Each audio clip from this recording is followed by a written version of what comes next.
I've lived in Texas my whole life, and I thought I knew what Texas looked like, but boy was I wrong. This isn't the hill country, and this isn't the desert. This is a jungle in the middle of Texas. Some could even call it a swamp. There are palmettos in all directions, it's swampy, and I'm taking you along with me as we explore Palmetto State Park.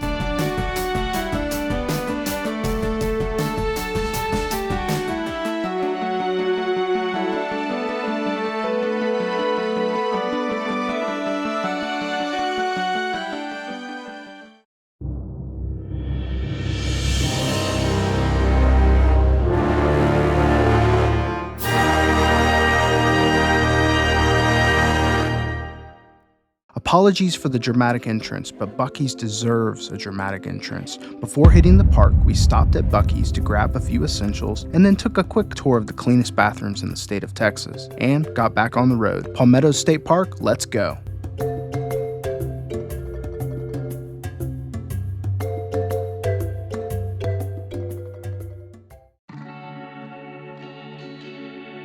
What's up, YouTube? It's Matt with the Matt Out Here YouTube channel. Today we're here at Palmetto State Park in Luling, Texas. We're going to be taking a few hikes and just kind of exploring the area. I've never been here before, but I'm excited to see what it has in store. All right, y'all, let's go. Before you even make it to the visitor center, pull over. Right there along the road to park headquarters, there's a scenic overlook that most people just drive right past. Don't be that person. Driving in, nothing tips you off. The land looks like every other stretch of central Texas you've seen about 100 times. It's filled with cedar, oaks, and dry scrub, and you almost start to wonder if you caught the park on a bad day. And then somewhere between the road and the heart of this park, the ecosystem shifts. Something is different and you can feel it before you can see it. But before we dive into the park, let's make a quick stop in the visitor center. After exploring the visitor center, we hopped back in the car, crossed over the San Marcos River, and made our way to the CCC Refectory. That's where our first trail starts, the Autine Swamp Trail. But before we start our hike, the CCC Refectory was built in 1935 by young men during the Great Depression. Every stone that you're able to see here was pulled from local sandstone, and the architect designed the base so the boulders blend right into the ground, and the original roof was thatched with actual palmetto fronds.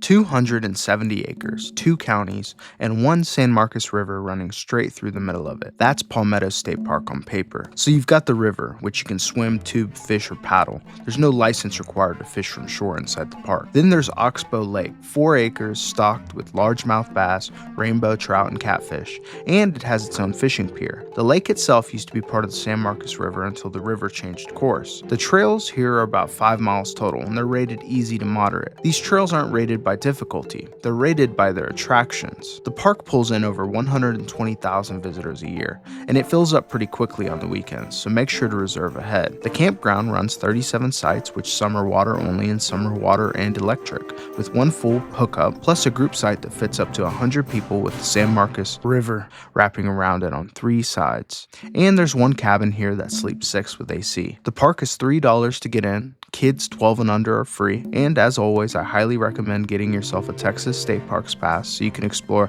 this park and many others across Texas. And on another note, there are over 240 bird species that have been documented here. It's a certified stop on the Great Texas Coastal Birding Trail, which means serious birders make specific trips just for this park. If you're into birds, bring binoculars.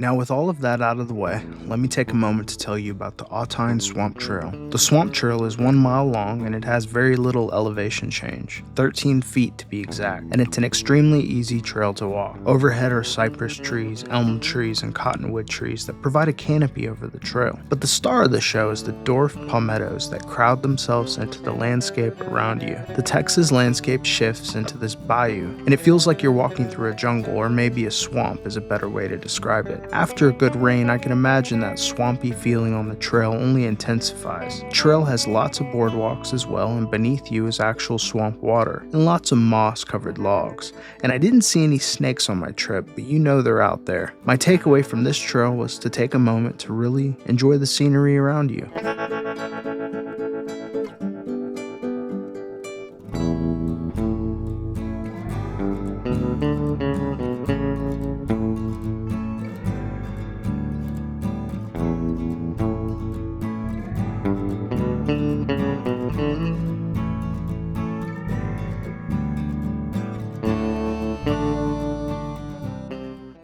Welcome to Palmetto State Park.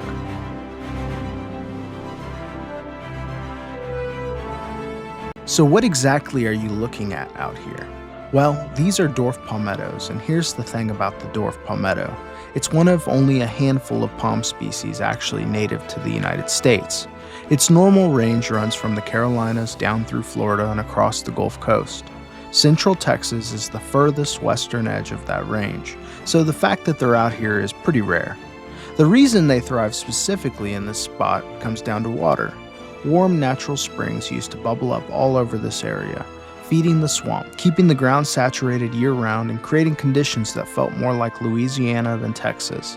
And those springs have mostly dried up since the 1950s due to oil drilling and water extraction, which dropped the water table. But the San Marcos River has worked hard to keep the ecosystem alive out here, and the palmettos have made a home here. Palmettos, they grow slow, and they have a fan-shaped leaf that grows to be 3 to 4 feet wide. They aren't tall, but they're more dense, and they provide this prehistoric wall of green that takes over the forest floor in every direction. And palmettos actually produce an edible fruit in the late summer to fall. The palmettos put out clusters of small black berries with a flavor close to dates. The deer won't touch the leaves because they're too sharp, but they will eat the fruit, and so will the birds. The original roof on that CCC refectory that I showed y'all earlier was made from thatched palmetto fronds, and these plants have been useful to people in this exact spot for a very long time.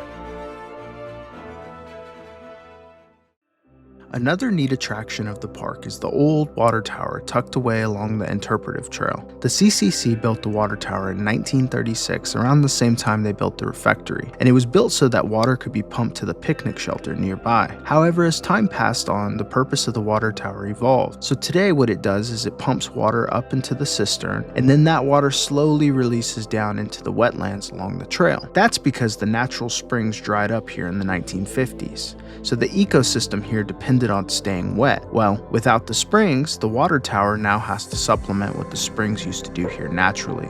So without this water tower, much of the vegetation and the ecosystem around the trails here would not survive.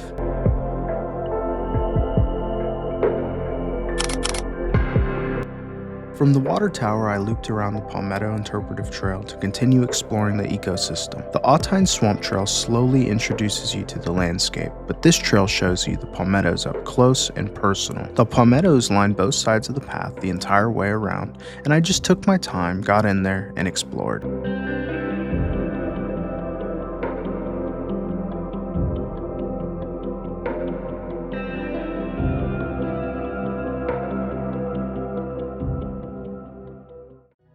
After the interpretive trail, I headed down the Mesquite Flats Trail, and I didn't expect to find so many boardwalks along the trail. This park has more boardwalks than any state park I've been to in Central Texas. Every time you think you're done crossing one, there's another.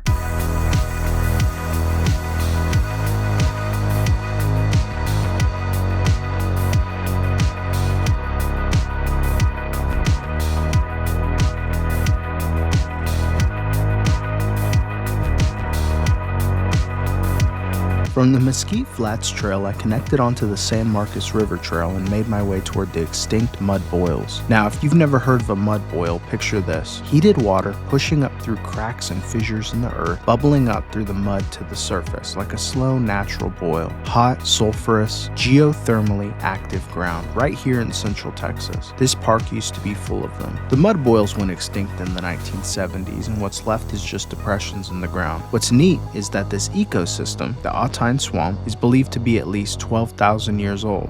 So the mud boils and warm sulfur springs are a big part of why this jungle existed in the middle of Texas in the first place.